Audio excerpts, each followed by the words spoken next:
মহেশপুরের যাদবপুর ইউনিয়নের প্রতিটি মাদ্রাসায় এম জহির রায়হানের ফুটবল বিতরণ। বিস্তারিত থাকছে স্টাফ রিপোর্টার রেদনুল ইসলাম রিপনের তথ্য ও ভিডিও প্রতিবেদনে।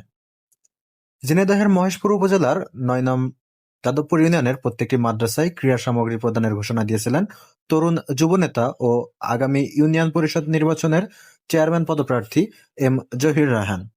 তার সেই ঘোষণার পর থেকেই ইউনিয়ন জুড়ে ধারাবাহিকভাবে চলছে ক্রীড়া সামগ্রী বিতরণের কার্যক্রম।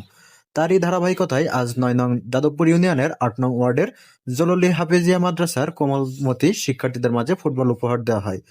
মাদ্রাসার বাচ্চাদের খেলাধুলার মানসিক বিকাশ ও শারীরিক গঠনের কথা চিন্তা করে যুবনেতা এম জহির রায়হানের পক্ষ থেকে এই উপহার পৌঁছে দেওয়া হয়। ফুটবল হাতে পেয়ে মাদ্রাসার শিক্ষক ও শিক্ষার্থীরা অত্যন্ত আনন্দ প্রকাশ করেন এবং এই ব্যতিক্রমী উদ্যোগের জন্য জহির রায়হানের প্রতি ধন্যবাদ ও কৃতজ্ঞতা জানান। এ সময় উপস্থিত স্থানীয় নেতৃবৃন্দ ও সাধারণ মানুষ বলেন, ইউনিয়নের তরুণ প্রজন্মকে খেলাধুলায় উদ্বুদ্ধ করতে এবং মাদ্রাসার শিক্ষার্থীদের আনন্দ দিতে জহির রায়হানের এমন উদ্যোগ সত্যিই প্রশংসনীয়। জহির রায়হানের পক্ষ থেকে জানানো হয়েছে, ইউনিয়নের প্রতিটি মাদ্রাসায় এই উপহার পৌঁছে দেওয়ার কার্যক্রম পর্যায়ক্রমে চলমান থাকবে। নিউজ ডেস্ক, দৈনিক ইনসাফের চোখ।